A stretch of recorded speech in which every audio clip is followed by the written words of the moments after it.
Hello and welcome. We're back in the green room today, Lauren. Hey, Kylie, as we are already talking about editing out the mistakes that we are making right off the bat, I know my flyaway microphone on its stand kind of took it off in the is. air. If it isn't the flyaway microphone, it's the cat that comes through and knocks everything up in the air or makes all the Yeah, noise. So, I know.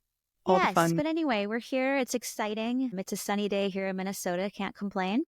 That's very lovely. Yeah, I was going to say in the northern parts of the world, the sun can't shine strongly enough. No, there's an appreciation here. Yeah, exactly. And we have a guest today who can really attest to that. So, without further ado, we'd love to introduce our guest in our green room, the one, the only, Brenda Davis. She's here joining us today. We're so grateful to have you. Thank you so much for being here and sharing your amazing experience with us. Well, thank you for inviting me. I'm really excited to see what you guys are doing and very grateful for what you are doing. So very happy to be a part of it. Thank you. Well, this is a perfect timing for you to be here because we are celebrating Macronutrient March. And Yay. so we're breaking down the nutrients and, helping people to make sense of what they hear in the world of nutrition and maybe brings us back to basics a little bit with that, which is kind of fun for us. But, we just really appreciate you being here. And Lauren's going to read your bio so that everybody can learn who you are. We'll let Lauren take it from there and then we'll get right into it. To go back to some of my roots of gratitude here, Brenda, because I think I've called you our great leader. And as far as dietitians go, I make it sound very Star Warsy in plant-based nutrition. We know that you're a trailblazer. You have walked a path to help a lot of us have confidence in being able to use the research wisely and to be able to speak about it and teach it forward to lots of different people. So to that, we are not worthy. We're going to do a little bit of Wayne's World here. Well, you're gonna make me cry. Yeah. But I'm just so grateful because when I started on this path, which was about 37, actually probably 47 years ago, but 37 years ago as a registered dietitian who was completely plant-based, I felt so alone. I just thought I didn't know if I could even stay in the profession, but I'll tell you more about that later. But it just to see where we are now is just so incredible. Thank you so much for that. You're welcome. I could go on and on, and I could definitely make you cry, and then I'll start crying. So let me read your bio before I soak the microphone. All right, everyone. Brenda Davis, registered dietitian, is a plant-based trailblazer and an internationally acclaimed speaker. She has been a featured speaker at medical, nutrition, and dietetic conferences in 28 countries on 6 continents. As a prolific nutrition writer, Brenda has co-authored 13 books with over 1 million copies in print. Brenda is currently working on a 14th book about plant-based diets for older adults. She has also authored and co-authored dozens of professional and lay articles, including 10 published in peer-reviewed journals. Brenda is a past chair of the Vegetarian Nutrition Dietetic Practice Group of the Academy of Nutrition and Dietetics. She was the lead dietitian in a type 2 diabetes randomized controlled trial in the Marshall Islands. In 2022, she was the 7th recipient of the Plantrition Project's Luminary Award. Brenda lives in Calgary, Alberta, Canada. Here is Brenda. Woo! Yeah. Thank you so much. Someone Thank who you so lives much further for- to the north than I do. Hey. Yeah. For sure. And that leads us right into that first icebreaker. We've got to ask you, considering the time of the year, we're getting lucky here in Minnesota with a little bit of sun, but Brenda, how do you stay positive in the middle of a Canadian winter? Well, you're not going to believe it when I tell you this, but it is going to be 16 degrees on Saturday. It's 14 degrees now, and I'm talking Celsius. So we're talking in the 50s or close to 60 degrees, which is just shocking for this time of year. But to answer that question, because we had a lot of minus 25, minus 30 this winter as well. But to be honest, I was born a positive person. Winter never gets me down. In winter, I love to cross country ski. If I can get out snowshoeing or just for a walk in the forest, especially when it's bright and sunny and everything is just covered in sparkling snow. To me, it's just magical. And I think it's such you've got this crisp, clean air. It's so invigorating. And I find winter, that when everything's blanketed with snow, it just feels so comforting and peaceful to me. And at Christmas time and all the lights and all the decoration, it's just really quite lovely. So I don't have a hard time with winter at all. That having been said, I would love 3 months of winter, 3 months of fall, 3 months of spring, and 3 months, which isn't always the case where I am. Sometimes it's 6 months of winter, which is a little bit long. I am with you on that. Yeah, as you're describing it, I see it too. The sparkles and the nothing is like that reflection. It's so pretty. And the sunsets when it's really cold are amazing. And they're pink. Sometimes, yes, and sometimes even northern lights. And yeah, it's really beautiful. Wow. That must be gorgeous. Yeah, to be able to like catch a glimpse of that. Yeah, the glow. Oh my gosh. That's definitely on my bucket list to see northern lights. And now we're down here and we're in Florida where we're dealing with, obviously warm temperatures, but excessively warm in the summer. But yeah, definitely bucket list for me is to get to the northern lights at some point. That would be That's a good bucket list item. Well, I mean, thank you for sharing that. That was great. And we have one other question for you. If you could instantly master any hobby or activity, what would it be? It's funny, but I think it would be surfing. Ooh. Yeah, I mean, I know how to do quite a few things, downhill skiing and even skiing behind a boat on one ski. I've done that for years. There's a lot of things I've learned how to do. Skating, I'm a very strong skater. I'm a strong swimmer. But surfing, I've tried twice, and both times with my very best friend from high school. The last time was in November on Vancouver Island. You can imagine it was cold. We were in wetsuits, but it just seems like a sport that is not easy to get good at. You'd have to be doing it a lot. So if I just master it quickly, it looks like so much fun. Yes. Oh my gosh, I love that. And I'm with you. I agree. I think it's like I've tried too. I've tried taking lessons, like I've tried it all, and it's very challenging. And I think that's such a great, that would be a great skill to be able to have and just pop out on the surfboard on your vacation and just know how to do it. And no kidding. And I sometimes think, I might be getting too old for this, but it's still just fun to try.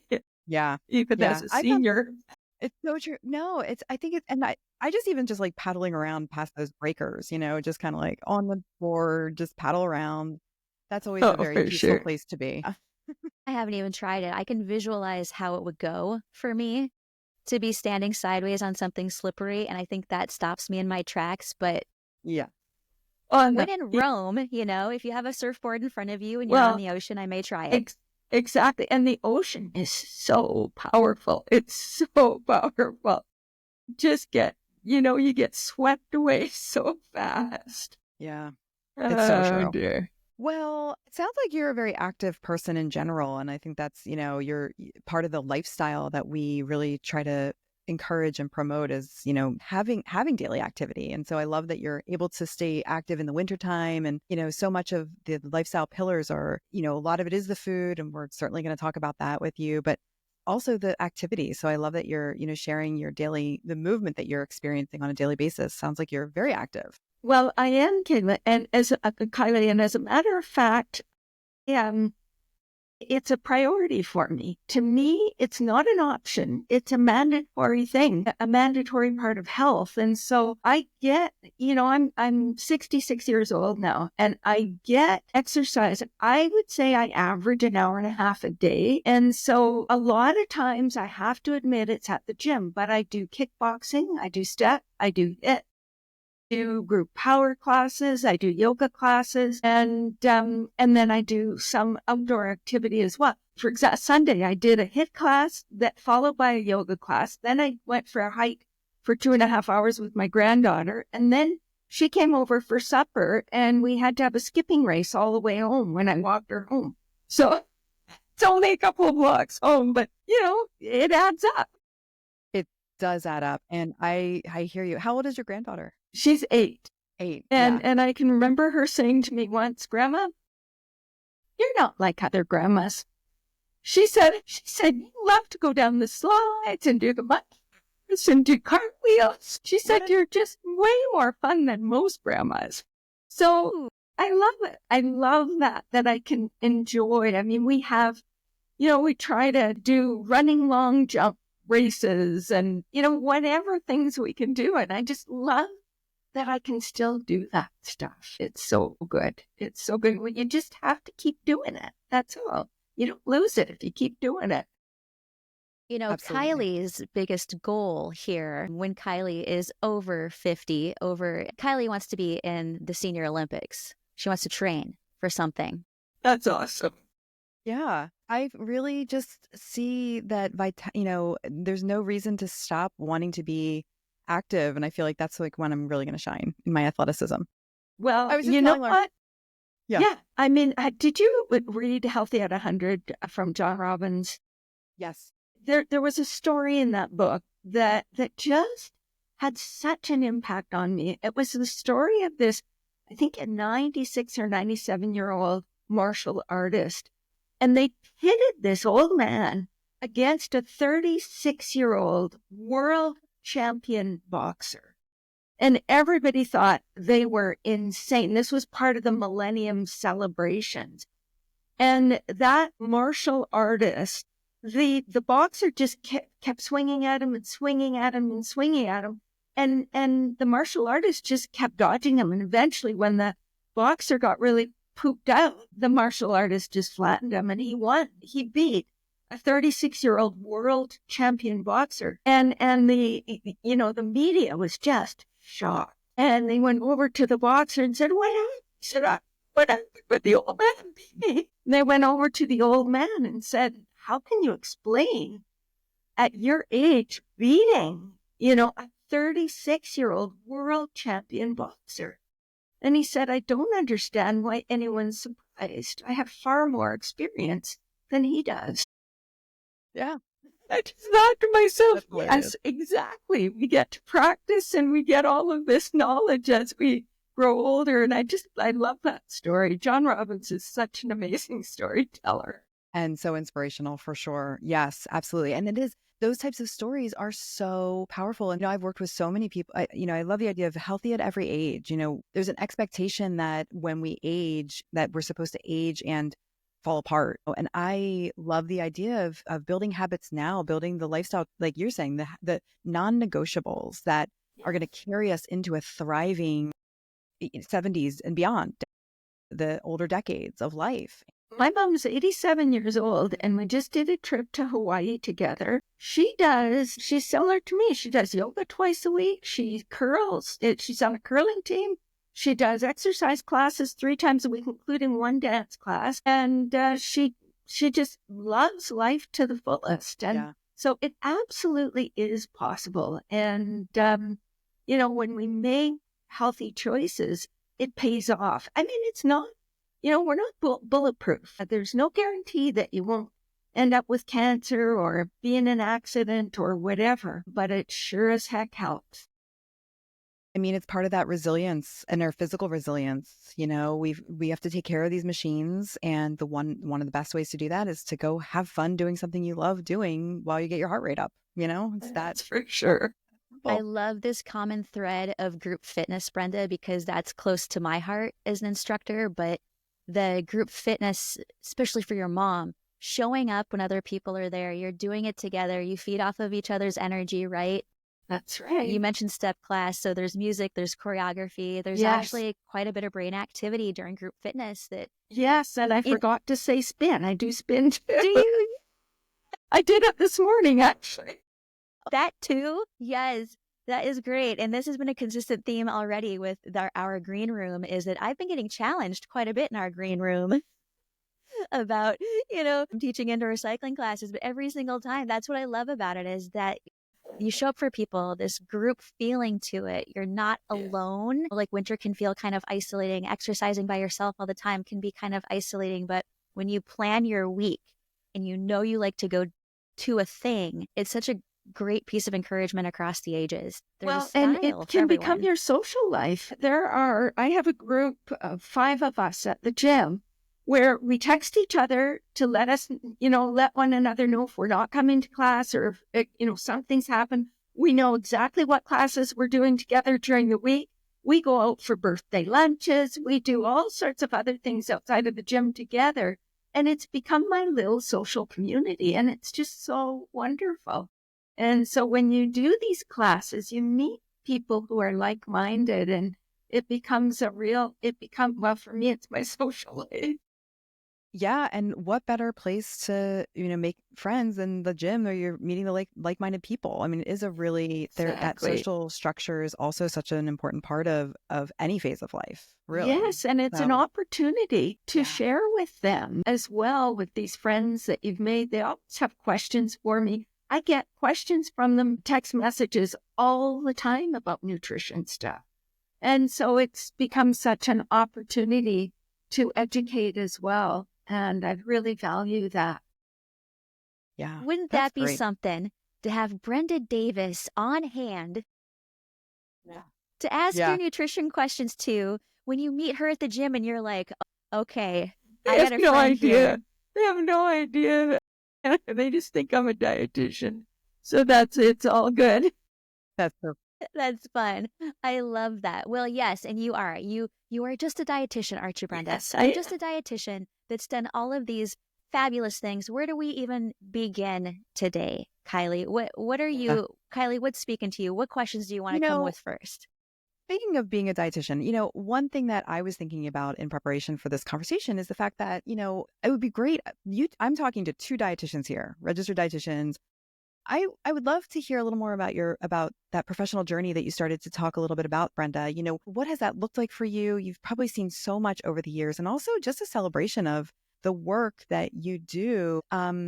Also a little bit about what it takes to become a dietitian, why dietitians are such an important resource, because maybe there's people out there who don't even know what a registered dietitian is for, or what the training is like, that sort of thing. So I guess that's a lot of questions there. Yeah, no worries. Well, I can tell you just a little bit. I went through dietetics between 1978 and 1983. So it's been quite a number of years. I actually was married in 1978. So 47 years this year, I guess.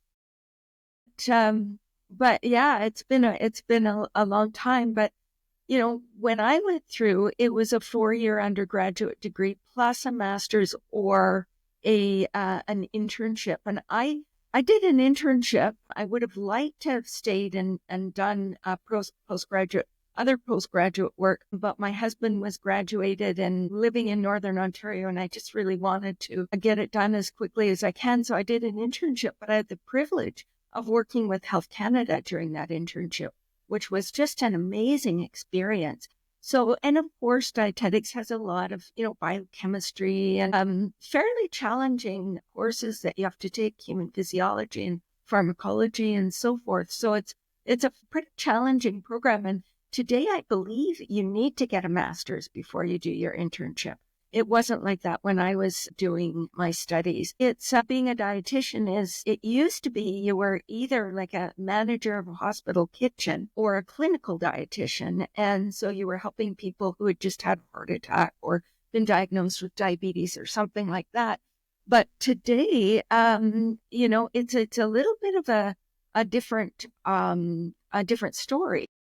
As dietitians play a pretty pivotal role in public health and prevention and management of chronic diseases and wellness. We work in much more diverse settings than the hospital, community health centers, schools, corporate wellness programs, research institutions, even in political advocacy. Some work for companies as well, food companies, but generally we have quite a range, and we're pretty instrumental in designing programs to prevent diseases and to treat diseases like diabetes and heart disease and obesity and so forth. I think within our profession, we're seeing an increased emphasis on environmental sustainability and culturally competent care for people. Dietitians are involved in promoting diets that are not only healthy for individuals, but sustainable for the planet, and that they reflect broader social and environmental concerns and are culturally sensitive and so forth. And I think today, plant-based or plant plant-predominant diets, I should say, including Mediterranean diets and DASH diets and the Mind diet and so forth, are being pretty broadly recognized and accepted within our profession as being optimal for human health and, and beyond human health as well. So that's all pretty good news. And when I began this journey myself, and I got interested in vegetarian diets when I was in high school, actually. I just thought it would be so cool to be a vegetarian, but I had only ever met one real live vegetarian in my life. And when I went to university, I'll never forget the first day that vegetarian nutrition was on the agenda. I was so excited. I really wanted to learn more about vegetarian nutrition.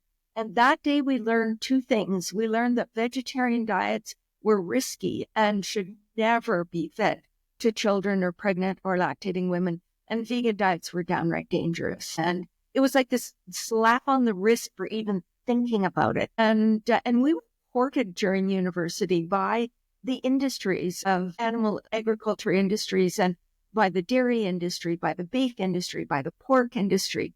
They had all kinds of free educational materials for us. And of course, they would do lectures for us. And so that, had a big influence. And I can remember I gradually, was shifting towards more plant-based eating just because I was so health conscious.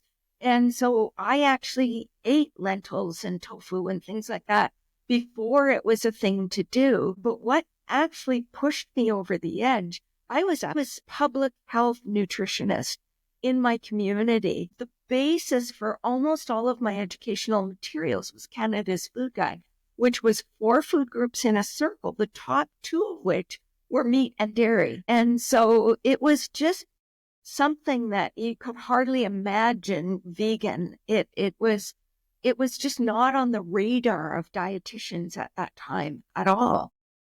And what pushed me over the edge was, interest in health. But I had an interaction with a friend who was on his way deer hunting. And he said to me, first of all, I was trying to make him feel guilty for going to kill another deer. So, asking him why on earth he'd want to do such a thing when, the deer doesn't have any defense against him. It doesn't seem fair. The poor little thing just wants to survive. And it was what he responded when I tried to put the guilt trip on him that really completely changed the course of my life. So he said, Brenda, just because you don't have the guts to pull a trigger does not mean you're not responsible for the trigger being pulled every time you buy your piece of meat camouflaged in cellophane in a grocery store. He said, at least the animals I eat have had a life. He said, I doubt very much you can say the same for the ones that are sitting on your plate. And I was silenced. I was absolutely silenced. And I vowed at that point that I was going to take responsibility for the food I was eating. And I started to order articles from agricultural journals and to try to learn more about our system of agriculture. And it was such a coincidence. Probably 2 weeks after that interaction, this guy walked into my office, threw John Robbins' Diet for a New America on my desk, and said, is this a reliable resource? Can I trust what this guy is saying? And I said, I just saw a review of this book. I'll go get it. And I went and got it. And all it said really was, this man isn't qualified to speak about nutrition. So I said, well, would you mind leaving the book with me? And he did. And I was just so moved by that book. To think about the sort of the animal rights issues, the ecological issues, the health issues, and I just kept looking and looking. And eventually I said to myself, I can't justify eating this stuff anymore. I just can't. And I thought, am I going to be ousted from my profession? If I'm vegan, am I going to have to change what I do? But I decided that if I didn't have the courage to stay and try to change the system from within, who would? So I just thought I have to put my big girl pants on and try to do what I could do to support people who saw this bigger picture and wanted to eat a more sort of compassionate diet. And, my kids were 4 and 1 at the time. I was so fortunate. I had been married about 10 years. And when I asked my husband if he would be willing to, become a vegetarian, he looked at me and said, I thought you'd never ask. I'd love to be a vegetarian. Wow. He said, I've always really wanted to leave a softer footprint on the planet. He said, I can't think of a better way of doing that than to become a vegetarian. And so I just was so blessed. I was just, so off we went in that direction. And I can tell you that it wasn't always easy, because at that time, vegan diets were not looked upon favorably. And I didn't know if I was the only vegan dietitian on the planet. I had never met even a vegetarian dietitian, let alone a vegan dietitian. So it was really scary. I felt alone, but then I found out about George Eisman and Ginny Messina and Michael Clapper. And of course there was John Robbins. And so it just felt so good that there were a few others doing that. And it was fairly soon after that I met Visanto Molina and another friend, a dietitian who was sort of leaning in the plant-based direction. Visanto was a vegetarian, not a vegan at that time, but we decided to write a book called Becoming Vegetarian. Publishers fought over, the rights to publish that book, because they thought the timing was just so perfect. But I don't think a book had ever been written like that by a registered dietitian before. The industry was so excited that there was this vegetarian book, and that, they figured it would be so friendly to the dairy industry, but it wasn't. It was really a vegan book in disguise. So we actually had a chapter called Without Meat. So what nutrients do you have to concern yourself with if you remove meat? So we talked about protein and iron and zinc. And then we had a chapter called Without Dairy. We didn't say, dairy's poison or anything like that. But if you choose to eliminate dairy, then you have to worry about calcium and vitamin D and, these nutrients and where they're going to come from. And so how do you design a diet to ensure sufficient of those nutrients? Well, the dairy industry was not impressed that any dietitian had said you could survive without dairy products. It was an essential food group in Canada's food guide. So the Dairy Bureau of Canada came after us like you would not believe. They wrote a 45-page rebuttal to our book. They took out a full-page ad in our professional journal to try to discredit our work. And of course, I wrote a 47-page rebuttal to their rebuttal. And it ended up becoming a big conversation amongst health professionals in Canada. And I have to say, we won. I can remember the dietitians at one of the big hospitals in Vancouver saying that they used the 2 rebuttals for entertainment over their lunch hour. And they would say they would read, the Dairy Bureau's criticisms, and they'd almost be on the floor laughing. They were so ridiculous. So it it definitely increased the popularity of the book, I think. But it was not, there were times when it was not easy, for sure. Wow. Oh my gosh. I mean, and this was at a time where you didn't have social media. People wrote books and people went to the bookstore and found a book, and it still had such a huge impact that you were getting the attention of the dairy industry. That's unbelievable. And of course, I read Michael Clapper's too. He had 2 books, Pregnancy Pure and Simple and Vegan Nutrition, I think it was called. And I can remember falling in love with Michael and John, both, just looking at their pictures and thinking of the courage they had to do what they were doing, and just honoring them so much and wishing that I would someday get to meet them. And I can remember the first time I met John Robbins. I'll never forget. I even remember what I was wearing. I was just so excited to meet him. And Michael Clapper, I went to a lecture he did in Vancouver, and I was just beside myself with excitement to meet him. And I never in my wildest dreams believed they would become 2 of my closest friends. And so I just treasure both of them so much. And they are just they're both such wise individuals. It's just beyond what I ever could have imagined. They've been really wonderful friends. Yeah. Yeah. I mean, it is an incredible network too, when you start to get to know some of the people that you've, been inspired by. And then, now you're such an inspiration for so many registered dietitians out there now that have someone to follow. And you've really led the way for the profession Thank to you. grow and shift and change. And I think that's just so inspiring. So thank you so much for having that courage yourself to follow that. Thank you, Kylie. It was something I just had to do. I feel like the world needs to shift in this direction if we're going to preserve this planet, have a place for our children and grandchildren. And I could see that 35, 40 years ago. I see it even more clearly today, but I also see that people that want to do this, who don't do it well, they become exhibit number one for why people are justified in eating meat. And so I've just always felt so strongly that I want to support people who want to do this, to get it right at every stage of the life cycle, because our example of exceptional health is the most powerful argument we have against the claims that, this is a nutritionally inadequate way of eating. So I've always felt like I need to do whatever I can to help people who want to be completely plant-based succeed brilliantly. There's so much to say on this note. I have this chapter in my book called The Rebellion Begins, and that was when I was ready to start talking about my food choices because I was afraid to do it, even though research backed it up and it was working and my A1C showed the evidence. I was still intimidated and afraid I would never get a job. And I had only one choice: go out on my own and figure this out and take all sorts of flack, most likely, in the process. But here's where we are. It's questioning industries that control the food system is necessary for human health, for the evolution of who we are right now. And I am so excited and happy to be a part of it. What a wonderful story. Yeah. I love that part of your book, by the way.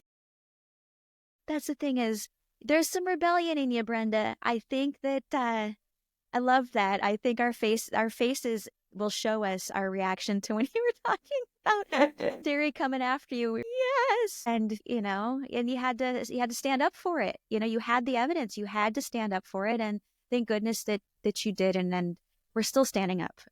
Well, something that really surprised me is the reaction of our professional organization. So the American Dietetic Association at that time, which is now the Academy of Nutrition and Dietetics, and Dietitians of Canada. And I was so afraid that I, would be considered fringe and that I would be really looked down upon.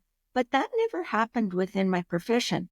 I can remember speaking at the Academy of Nutrition and Dietetics, and this is probably the year 2000, so about, 25 years ago now. And the lecture that I did on plant-based diets, and it was really on vegan and vegetarian nutrition, the room held about 900 people, and there were probably 1,200 people there. So there were people sitting in the aisles at the front of the room, and probably 200 people outside the back of the room trying to hear.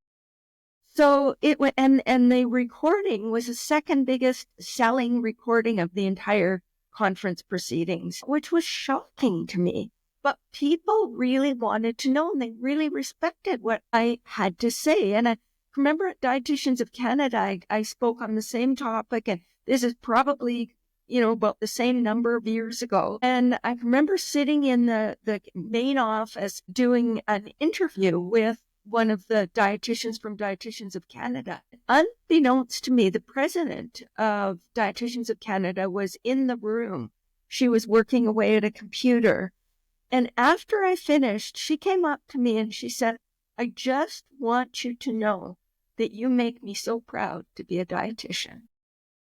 And so it was, it was not what I expected it to be. And I found that my colleagues and my peers within the organization were grateful for the evidence-based resources I was developing to help them help others who were making this kind of dietary transition.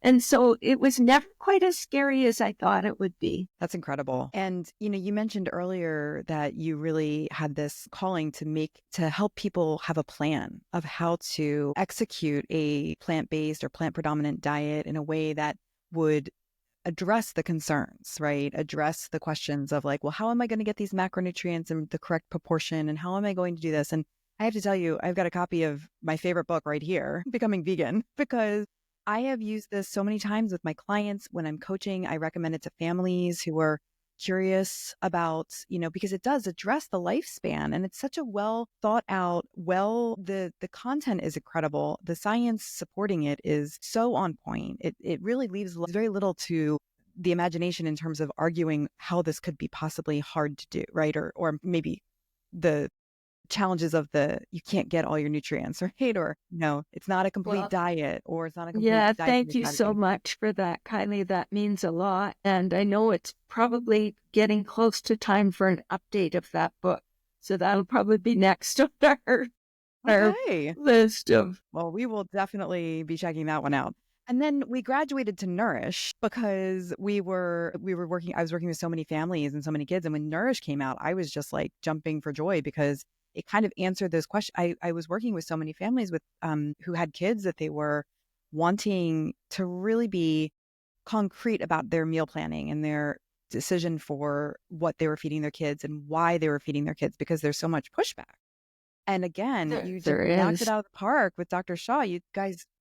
Well, you know how that came about? That came about, I was on my way to the Plant-Nutrition Project conference, which is the International Healthcare Conference and plant-based healthcare conference. And my friend and I each one picked a window and one picked an aisle. And we were thinking, if we do that, our middle seat will probably be empty and we'll have to put all our stuff there and we'll have 3 seats. Well, just before the plane was about to take off, this lady comes and sits right between us. And the lady was Reshma Shah. And so we start talking and she realizes who I am. She was so excited to meet me. And we just, created a bond right there. And then we kind of hung out at the conference. And she said to me near the end of the conference, I really want to do something in this space to help people. What could I do? And so I suggested starting with doing lectures for her colleagues and things like that. But I said, what we really need is we need a book for families and for children. And you're a pediatrician. You'd be the perfect person to do that. And she said, I'll tell you what, I'll do it. You'll do it with me. And so I said, you're on. I will. So that's how that came about. And she was just such a delight to work with. I really enjoyed doing the book with her. And it was, a little bit of a stretch for me in some ways because she really wanted to make it inclusive, including, families that might be lacto-ovo vegetarian and such. And of course, being an ethical vegan, that's hard for me. But I recognize the need to cover more bases for people. And so we, whereas our, all our recipes are vegan and we, encourage people along that trajectory, we definitely, try to cast a wide net to help as many people who were, even plant curious or plant predominant as possible. Well, and, as a parent myself now raising a plant-based eater, it's been such a great resource for me. And, I went into, my parenting journey and pregnancy as a plant-based eater myself. So, of course, it was just the only option for, I was like, oh, of course I'll be plant-based. And of course our daughter will be too. So, but what what it's helped a lot with is in some of the conversations that I have with other people. It addresses, there's so many great stories. You've included some case studies and even some of your own personal experiences with your own kids. And it's helped me so much with addressing those questions that other people have about, well, how is your child getting enough of A, B, C or X, Y, and it's just that addressing the challenges of, even when I was pregnant, it was a great book for me because it addresses the pregnancy side of things and lactation and all of those things that even as a mom too, I think, okay, even as much belief as I have in a plant-based strategy, I still was like, oh gosh, there were certain times where I'm like, okay, and I would just refer back to it constantly. And we just went back to it. And it's been such a I'm so glad it was helpful to you. That was really our goal. And, we have, I'd say the most recent study. So if you look over the past 30 years or so, we have really, really solid evidence that vegetarian diets are safe and adequate, and that lacto-vegetarian children grow as well as omnivorous children. We don't have as much for vegan children. We know there were the two classic studies from the farm in Summertown, Tennessee, and that study in the UK followed vegan children for some time to see if they would grow adequately. And those studies found that vegan children grew normally. Their growth was a little bit slower, but they tended to catch up. They were a little slimmer, but they were, they still thrived. So it calmed a few fears in those early days. But today we have more. We have, I think, probably the most important studies of late are the Veggie studies. And Veggie were studies on German children. There were 2 toddler studies, 2 youth studies, and then a couple of other studies as well. But each cohort included over 400 children. They included vegans, lacto-vegetarians, and omnivores, and they didn't really find any significant differences in their energy intakes or their growth. They were all well-nourished, all 3 categories.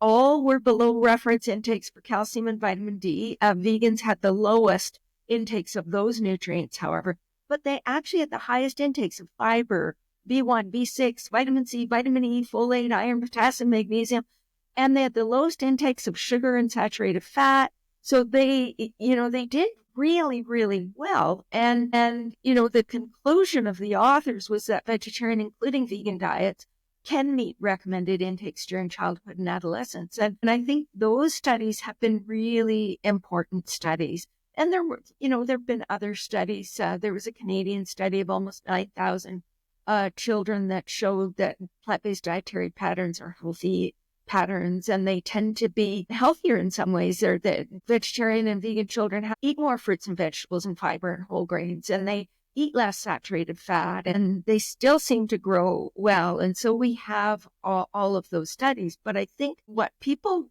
need to recognize is that, all diets for children, regardless of the dietary pattern that you choose, need to be appropriately planned. There are high and low quality plant-based diets, just as there are high and low quality omnivorous diets. And so, a diet that is a highly, sort of ultra processed vegan diet is not necessarily any better and may actually be worse than a well-planned omnivorous diet. And so we need to recognize that. And so we need to ensure that the diet is of high quality, that it does include, these sufficient legumes and nuts and seeds, sufficient fruits and vegetables, sufficient whole grains. And that the other thing we need to recognize is that some of the processed foods that we have available to us as vegans or as plant-predominant eaters even can actually be super helpful in meeting nutritional needs for children. So, for example, calcium can be tricky to get enough of, but if you include a couple of servings of non-dairy fortified milk, like a fortified soy milk or fortified oat milk, for example, you're not going to get as much protein from the oat milk, but it makes meeting the RDA for calcium so much easier.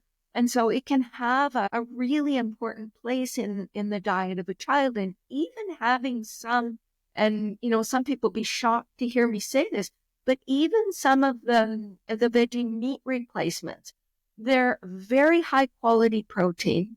They're super absorbable protein. They're very much enjoyed by children. They love to have those burgers or whatever it is. They can have a place just so long as we're also including plenty, our black bean tacos and our red lentil spaghetti sauce and whatever other foods that include whole legumes as well.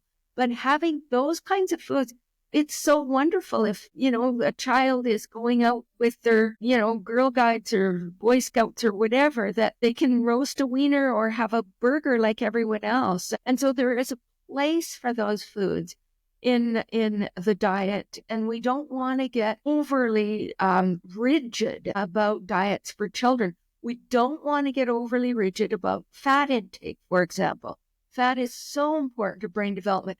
Every single cell, the membrane is fat. Fat has many roles in helping to produce various compounds like eicosanoids in the body that control many body systems. And so fat is not a bad word. Children need more fat in their diet than adults. And so we do want to include, plant foods like nuts and seeds and avocados and so forth in the diets of our children. That's really important. And it helps them to meet their energy needs, because when you have a little tiny stomach, if you're eating very, very, calorically not dense foods, then they can get full quickly with fruits and vegetables and still haven't consumed enough calories. And so we just need to be aware of all of those things.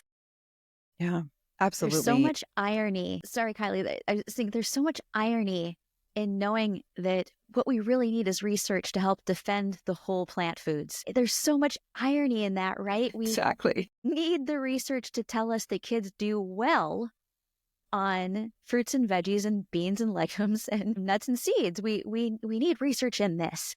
Mm-hmm. And I find that I feel for our society of parents and just our Western culture, where I think a lot of parents learn how to feed their kids off of a children's menu from a restaurant. Well, and you know what? When children are provided with these what we call hyperpalatable foods early in life, it's really hard to get them to eat whole foods, because these flavors, the fat and the salt and the sugar, are very dilute in nature. When you concentrate them into a single food, it messes with our appetite control center, as you guys, I know, are very well aware.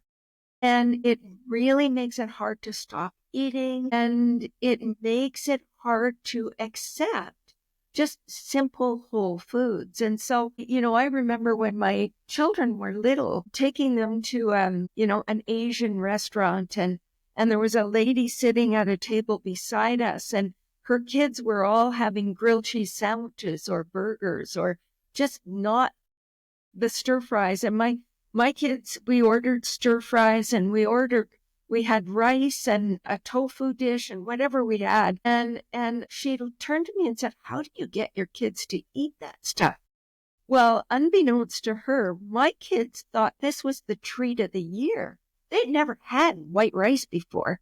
They, had never had like these sort of delectable stir fries with all that oil. It was to them, they had just gone to the smorgasbord of, fabulous, fun food, and they were beyond thrilled with their meal. And so a lot of it has to do with what you expose your children. We never had white rice. We just had brown rice. We never had white bread. We just had whole grain bread, mostly homemade. And our kids, like, I can remember taking a head of broccoli out of the fridge to prepare for supper, and the broccoli had disappeared, and I thought I was losing my mind. I went looking all over, and I couldn't find it anywhere. My 2-year-old son was hiding behind the couch eating the whole thing. And I can remember another time when my 9-year-old came upstairs and said, "Mom, what can I have for a bedtime snack?" And I said, check, look in the fridge and see what you can find. And she took out a batch of spinach, and she said, "Mom, we have spinach. Could I make some spinach?" I said, "Sure." She got out the frying pan and cooked fresh garlic and cooked up the spinach and had it sitting on her plate, and she's squeezing fresh lemon on top. And my son, 6 years old, walks up the stairs and says, "Spinach?" And she said, "Yes." And he said, "Well, can I have?" And she said, "Oh, I'm sorry. I just cooked the last batch and I'm eating it all." And he just burst into tears. I was going to believe that one. So much of, children exposure, what you let them pick for themselves at the farmer's market, and, teaching them how to prepare foods, teaching them how to grow them, and they will love these foods if that's what they're exposed to. You don't go to Africa where they're living off beans and veggies and cassava root and find a kid who's going to reject that stuff. Mm-mm. It's what they know. It's what they're exposed to. And so we have to be somewhat diligent with our children, and that doesn't mean they can't have treats, even candy once in a while, but you want to make the bulk of the diet really healthy food. I mean, I'm living that right now. My daughter, Indigo, she loves fruit, mangoes, like this. When she's got the sweet tooth, she's asked dates. We have an abundance of those things all the time. So she can choose what she wants. And again, I think parenting is challenging when it comes to food and it comes to eating. But Yes. we've really, again, the things that she's very happy eating, I agree. If we were to go to an Asian restaurant, she would be so happy because that would be like not mommy's stir fry, right? That like is, again, the not using oil and things like that. So she would definitely enjoy that more. But when we're at home eating the food that we make at home, she loves it. And I'll tell you, she's, her growth is right, like on the curve. She's got that perfect little curve that she's followed since birth. And her preschool teacher says that she's the best climber in the whole class. And she's 3.5. So, So she's awesome. strong. And I love that she's getting that foundation and in making choices and being an intuitive eater. I think those things are really valuable skills to teach your children. And, through whole foods, you can really accomplish that. That's for sure. Yeah. That's wonderful to hear. Yeah. Well, thanks. And also, it's just fun, feeding kids the kitchen is a fun place to play, learn. We're having a lot of fun with that too. So, and that's another thing for parents that I think when you include your kids in the process, that can be just a fun place for exploration, for seeing how things work. And kids love that. So they love it. They love it. That's like a great place to start. If you're trying to get started. And what a gift to give them when you teach children how to prepare food as well. My kids both are really competent in the kitchen and preparing food. My son is out of this world. He just blows me away with what he figures out. I just made last night for the first time lentil meat. And what it is you soak lentils, blend them, and season them however you want. And then you cook them in a pot until they get super thick. Then you take that thick mixture and you pat it into a loaf pan and put it in the fridge, and then you slice it. And I just put it on a silicone mat in the oven to cook it. I made a nice mushroom gravy to go with it. But he just thinks up these things that are just like next level, for sure. And the other thing he taught me is how to make lentil pancakes and crepes. So it's just lentils and water. You just blend it up, make a crepe, and then I always make a filling that's, a cashew cream sauce with, all the asparagus and artichoke hearts and mushrooms and all that kind of stuff. And it's so delicious, but it's just lentils and water. And so creating food like that, it's so much fun. And when you get your kids turned on to, my son is 37, my daughter's 40. So, they have, they're on their own, but they continue to create and amaze me constantly with what they do. Then your son's come a long way since swiping the broccoli. Yeah. But, even at 2 years old, put food on the table and he would have to literally decorate his plate before eating it. Even at 2 years old, he would, put his potatoes and the peas around it. It was just crazy. He just had it. He just has it. I think this is so encouraging to hear this conversation. If anyone listening, parent has struggled with the introduction to healthier foods to their kids, or they're struggling with even a 12-year-old or a 13-year-old and trying to get them to eat more than pizza, is to hear that it can be a family effort if anyone wants to change.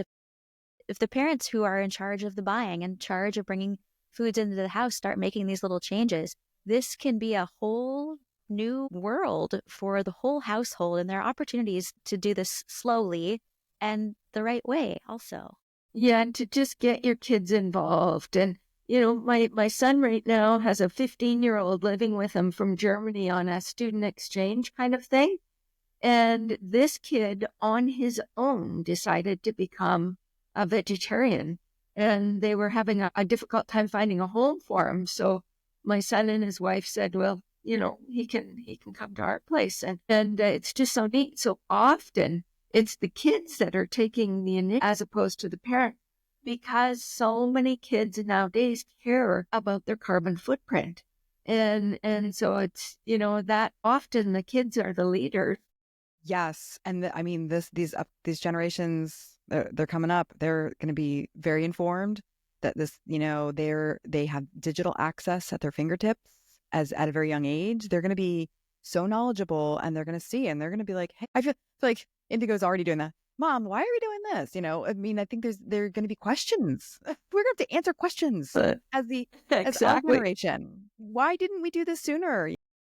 So I agree. I think that the younger generations are really going to make some big shifts in this whole strategy. And so that's a good point.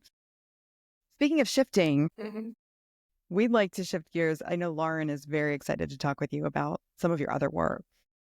So we're going to shift away from the parents, but we want to hear about some of the public health role that you've played, and from a broad point of view. It's impactful. You tell it so well. I think we've had so much storytelling so far today with you. And I love kind of this last leg of our conversation today to talk about the Marshall Islands, because I think everyone can take something away from the way you talk about your experience there. So lead into this, Brenda, and, give us, I guess, the short version. I know there's several versions. Yeah, right? There are several versions. It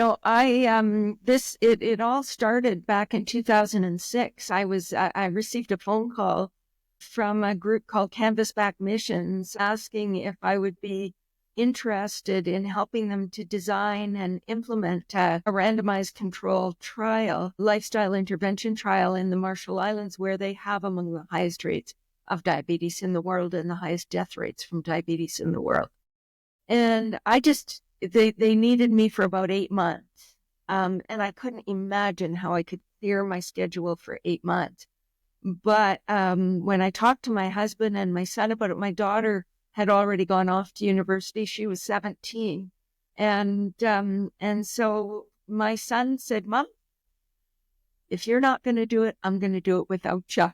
I want to go so bad and help with that. So, and my husband said, you know what, I think I could get a leave of absence from work.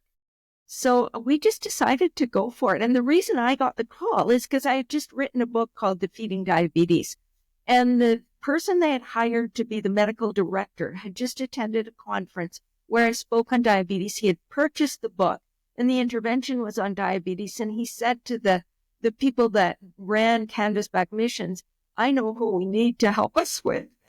And he showed them the book, and they said, oh, wow, that'd be awesome. And so that's how it evolved. And then we had John Kelly, who is the founding president of the American College of Lifestyle Medicine, who was the main researcher, investigator on the, and so he was involved, and he's just a wonderful human being and very, very skilled. And we together went to Guam to do some training there with someone that was doing a similar program there. And then we developed our program, and it was, I mean, you can't even imagine. When we arrived, we were there for some time before they gave us our building that would be our diabetes wellness center. And it was a TB and leprosy clinic. And I don't think it had been cleaned for probably 2 years. So it was overrun with rats. The stainless steel medical cabinets had about 2 inches of rat droppings in them everywhere. And it was just handed over to us. And so my first job there was to clean this place. And we had a team to do the rebuild. And I had to feed the team and clean. So that was how it started. And at the same time, be developing all the presentations and the program itself. So it was intense. We were working 16 hours a day. And eventually we got her done, and we brought in a bunch of Marshallese individuals, and they to do their A1Cs to see if they would qualify, and, do all the questioning to see if they qualified for the program.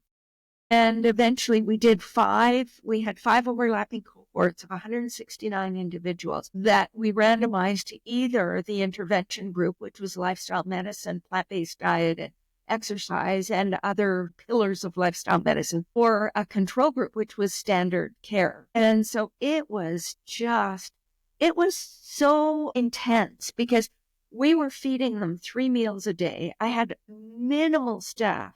So I had to do all the grocery shopping and do all the lifts. So it was a very, very intense. And we were really limited on what we could purchase there as well. Legumes were not part of their diet.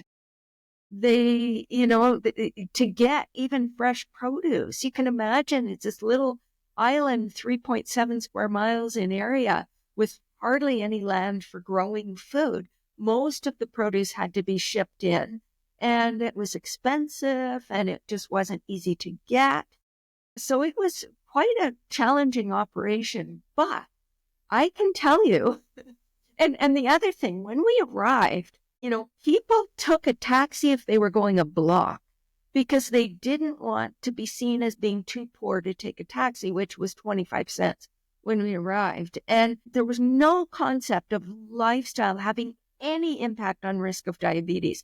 They just believed that, it was the result of the remnants of radiation from the atomic bomb testing. They believed it was just sort of God said, you're getting this disease, whatever, that they had no concept that diet, and they didn't believe diet could be a fact.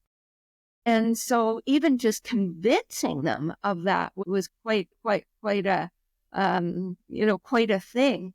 But just to give you an example of so the results, it took a long time. Our results were published last year.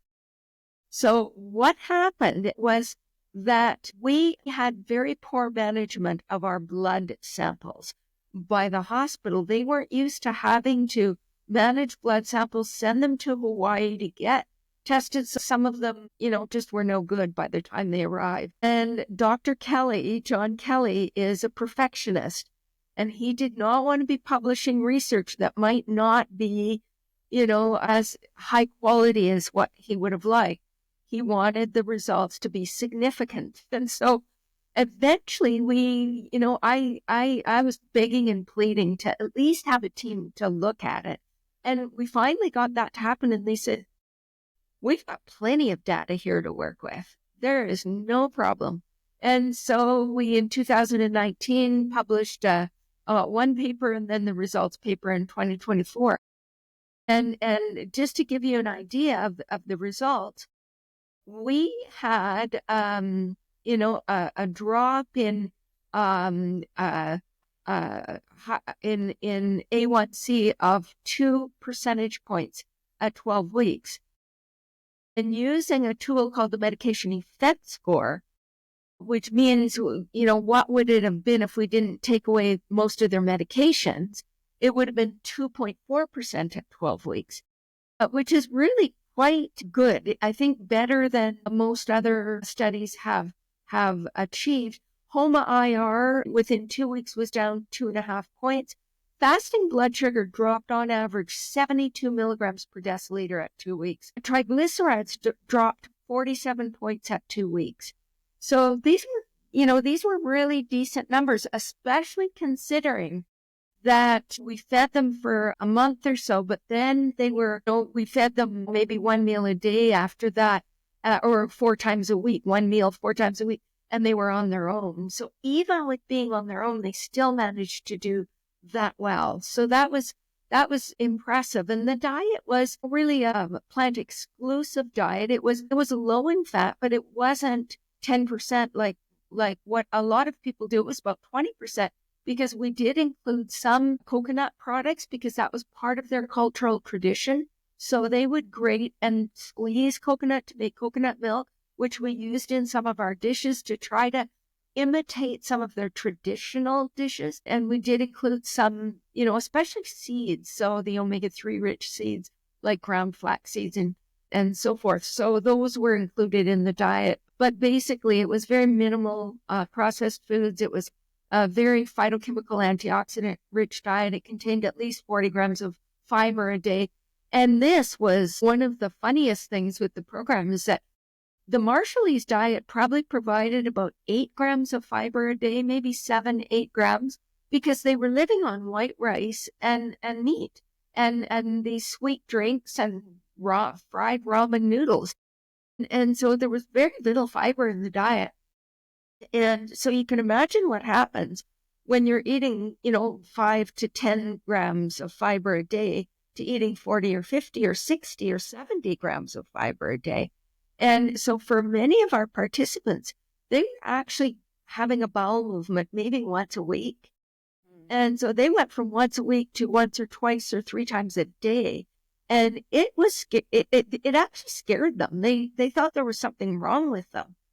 So it felt great, but they were thinking maybe that wasn't normal. So it was really quite interesting. And I loved working with the Marshallese people. Actually, about 23% of our participants who had a baseline A1C of under 9% achieved remission, as we define remission now, which is an A1C under 6.5% for at least 3 months after, the cessation of glucose-lowering medications. And so, what was really exciting is people told us constantly they had less pain, less disability, that their brain was thinking clearly for the first time in years. They could sleep better. They just felt so much better. And it was such a revelation to them. They were so excited by all of that. And they weren't the type of people to, and I have to tell you, beyond this research, I probably went back 8 or 10 times afterwards to do interventions for the Nidagella, which is the government, the teachers, the police force, all of these groups. And then I was asked to come and develop a school curriculum for the public school system and train all the teachers in that. And so did that. And I can remember teaching the teachers, how to teach nutrition to the children. And we did this little sample of beans. And most of them had never tasted beans in their life. And I can remember this one teacher tasting this dish we made, very simple dish, very, very simple. And she said, wow, she said, these beans taste as good as ice cream. And I thought, well, that is a win. They didn't have any hang-ups or weird ideas about plant-based food. They didn't think tofu wasn't a man's food. They didn't have any of those notions. And so they were willing to try anything. And gratefully, they were just glad to have some free food that tasted good. And so they were such a wonderful, wonderful group to work with. But beyond that, they are honestly the funniest people in terms of their sense of humor. They're joking constantly. They're laughing constantly. They're just the most fun people to work with. We had such a great time with them. I love them so much. They had to have loved you back, it must have been watching their families, their neighbors, their friends, seeing people that were part of the intervention, part of the study. Things are changing, Can you imagine also if they're that great of a sense of humor? Imagine the bathroom conversations that were going on amongst friends. I bet that was a hoot. There should be some sort of a Marshallese bathroom book that would be great. Just sure. The awakening of the digestive system.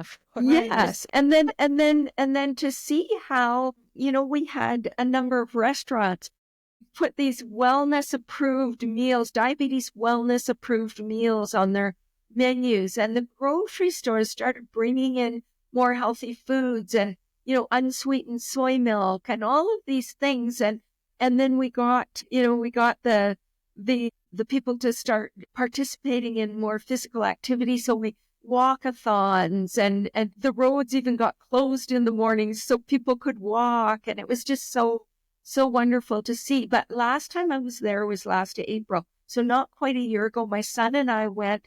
We did an evening for the president and her staff to teach about plant-based diets and the ecological piece and all of those things. We went to train the staff at the wellness center, but we had the opportunity to do an evening with the president, an evening with the attorney general. And, the sad part for us, both of us, so many years later, is during COVID, the Marshallese people all got money from, just the government.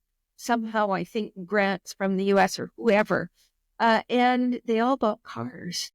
And so the island went from having almost no vehicles and just a few taxis, and it's such a small island, Now it's just bumper to bumper cars everywhere you go. And there's cars that have rusted out that are everywhere on the island, that it's just the saddest thing. It was really heartbreaking to see. Sure. Well, I mean, you were really participating in like transforming this culture. And, when you've sort of like nurtured and supported a huge community, like an entire, culture of people. And then, you saw them making these changes and they were walking again and they were moving their bodies. And then to come back and see that, Yeah, it was tough. we've had another influence here. Like I could see that being really, hitting your heart a little hard there. Yeah, it sure did. The work isn't done. I think that's a big part of this is, the education. It's always going to be important. That's right. And, a lot of people say, well, why don't they just go back to eating their traditional foods? And of course, that would be ideal.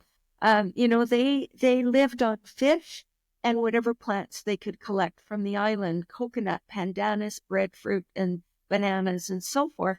But unfortunately, an island that might, sustain 500 to 1,000 people now has 30,000 people on it. And so they have to import foods. They just can't grow enough on that tiny island. And so because they're very poor, there's not a lot of work there. They import the cheapest non-perishables they can, which is white rice, ramen noodles, Spam, these kinds of highly processed meats. And so what we ended up trying to do is to shift them in the direction of choosing imported foods that would support health. So, trying to teach them to prepare whole grains like barley and brown rice instead of white rice, trying to get them to eat beans and lentils instead of Spam and other meats that they were consuming. And they liked legumes a lot. And legumes are inexpensive and they're fairly non-perishable. So that was, and then to teach them how to grow foods. We spent a lot of time with sort of agriculture experts. We grew, gardens in every crack and crevice at the hospital. And so just having gardens everywhere and teaching them if they didn't have land themselves to grow food in earth boxes because, sunshine all the time, warm weather all the time. So it was pretty fast to grow greens there. We taught them to grow sprouts as well. And so we did everything we could to transform the diet in a way that was culturally sensitive, but also viable, accessible for them economically. So it's so interesting. And, I love that it's such I would love to read more about the study and, maybe we can post a link so that people can also read the full results and read the full explanation, because it is really interesting when you take a group of people and actually influence the health outcomes. I mean, those results really speak for themselves. And that's just the power of the food. And, you brought up our very favorite F word in fiber. I mean, when you said 8 grams of fiber a day as their typical, I mean, again, sort of a jaw-dropping moment there, because just the protective nature of fiber, the cardioprotective nature, the immune benefits, the gut health benefits, like all of these things, there's just such clear lines to fiber being so important and beneficial as a nutrient. And I call it it's really a macronutrient, in my opinion, should be considered to be, because that, even just making that change of adding sufficient amounts of fiber would lead to improved health to some degree. So it was just shocking to see that. I can remember our very first cohort, we had a man in the cohort days, just unbelievable. And a week was not uncommon at all. So they were, they were so fiber deficient. And so, of course, there are some gut consequences to increasing fiber to that extent. So we, tried to do it gradually. We tried to make sure everything was really properly prepared. Beans were very well cooked. They were introduced a little bit slowly at the beginning. But what I have to tell you was one of our biggest shocks at the beginning. We started out having a kind of a buffet for them at dinner time where they could eat however much they wanted. And so if we were serving barley, we gave a big bowl of barley and they would take how much they wanted. If we were making, like a cornbread and chili or something, they would have as much as they wanted. And they helped to prepare the food. So they each had their station to prepare food. But we found in a very short order, we could not do that because our blood sugars were not what we were hoping for in the beginning. But we had to actually measure out concentrated carbohydrates. We had to measure out any grains and any starchy vegetables. And when we started doing that, our results changed dramatically. So that was a real lesson for me because I know a lot of programs, it's sort of, ad libitum. You can have as much as you want, just so long as you're eating fruits and vegetables, whole grains and legumes, just enjoy however much you want. But we did not find that worked for our cohort. And I've found even many individuals I've worked with that they just can't do that. They can't get their blood glucose levels to where they need to be and get, the things turned around to the extent they need to do if they just eat as much as they want. Yeah. Unfortunately, with type 2 diabetes, lipotoxicity plays such a key role, as you well know. And to reduce lipotoxicity means you have to lose weight. And so inducing weight loss means you have to cut calories. There's just no other way around it. Yeah, it's interesting because, I've definitely experienced that as well, that, not all plant-based foods are created equal. There are certain proportions of nutrients that are needed at certain times, especially when it comes to diabetes and blood glucose, for sure. I mean,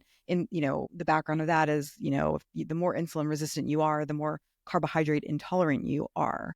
And I think you were seeing that straight on, right? Like the insulin resistance was there at such a high degree that those carbohydrates had to be monitored. But the lower carbohydrate foods were probably much easier to tolerate in a limited. They could eat as much vegetables as they could. They could eat as much legumes. We even allowed them to eat legumes. They could take whatever serving because it's sort of self-limiting. Yeah. You're not going to overeat them nearly as much as you might rice or some cornbread or something. Yeah. I wonder, or did potatoes. you notice that as the time went on, though, did you notice that, as insulin sensitivity improved, was it, did people have the ability to eat more of those carbohydrate dense plant foods? Absolutely. Yeah. So it's just that temporary, that initial week or two as they were adjusting. Well, we had to go longer. We had to go longer because we were trying to promote weight loss. And so even if they could handle them better, once the weight was gone and their insulin sensitivity was restored, then, we could think of being a little more, I guess, ad lib, if you will. Prior to that, they still remained and they were very insulin resistant, very, very much so. We saw so many A1Cs in the range of 9, 10, 11, 12%. Yikes. And what a testament to your work that you were willing to, really just pause your life for that time, and how you had to work so hard. I mean, my goodness, that environment sounds really hard to step into and think, oh gosh, how am I going to make this a viable... It was all, it really was, but it was such a privilege to have the opportunity to do that and to make a dent in that way and to be part of a randomized controlled trial that, I think could make a difference for a lot of people. And so I just feel it was a privilege. And, it was tough. Like I can remember once I had to fly to New York. I was speaking at a conference there and flew home. And it's a long ways from New York to the Marshall Islands. I was so exhausted. I was so grateful it was a Saturday and I'd be able to go to bed and sleep. And I arrived at noon, and my husband and Ralph Harris, who was the medical director, we had lunch together, and I said, oh, I'm so anxious to go to bed. And they looked at me and they said, well, we have some bad news. The containers have arrived and we don't know what to do with them. We don't know what to do with all the food. We don't know how to handle it. And so I worked probably 16 hours before I went to bed. They were already starting to get bugs in the food, and the containers of food had arrived. That was it.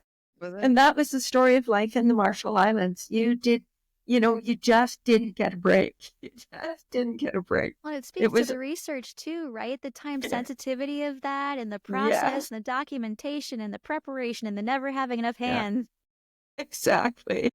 I think it's just so incredible. And I think that there's so much more that we could go on and say. And I think that the way that we can um, maybe round this out today is, final thoughts from you, Brenda, is, a singular tip from you for people to just have hope of becoming a healthier version of themselves if they're tipping their toe in that water. What do you have to say about that? Well, I would say take it one step at a time, do what you can, and celebrate every little baby step you take in the right direction. Even if it's just adding one serving of vegetables a day, replacing something that's less helpful with something that's more helpful, all of the little wins will get you there.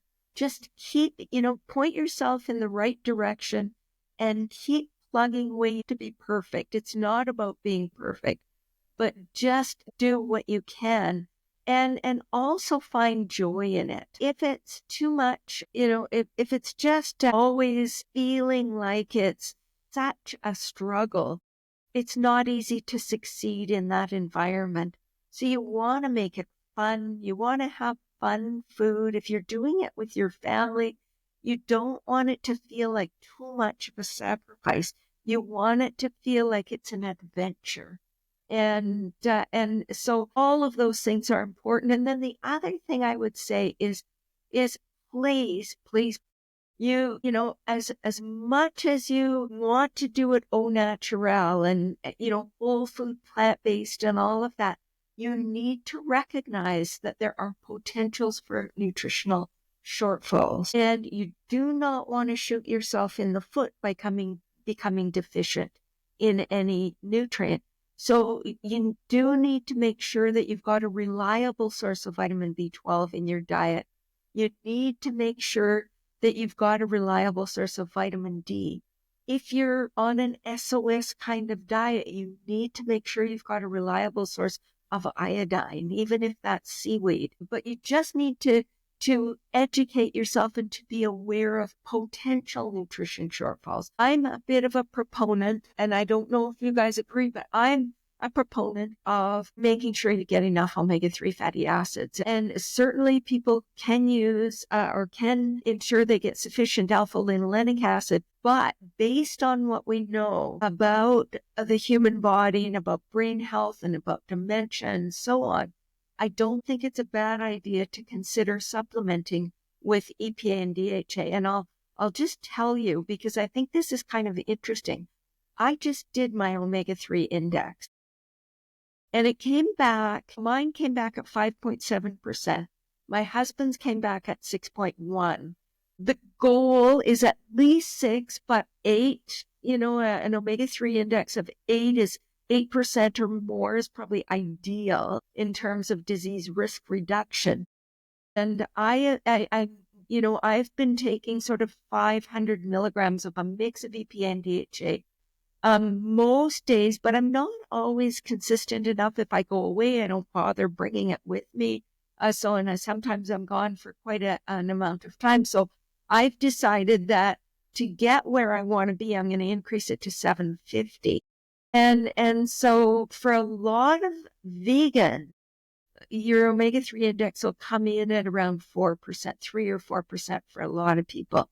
So to get it up, it's not easy to get it up just by, maybe going a little more gently on omega-6s and a little more generously with plant-based omega-3s.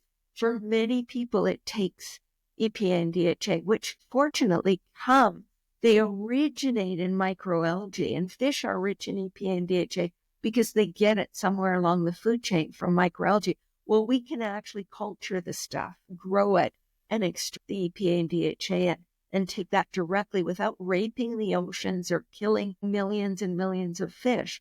So it's a very reasonable choice for the vegan community to take EPA and DHA if they're so inclined as I am.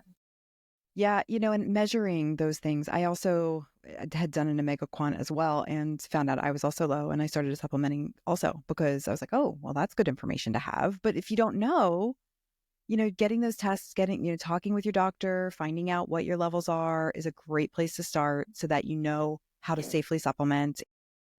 We're huge proponents of that. Yeah, sure. thank you for that, Kylie, because getting, even supplementing with B12 and vitamin D, and, it really helps to know where you're at, to know what is reasonable and what direction you need to go with your supplementation.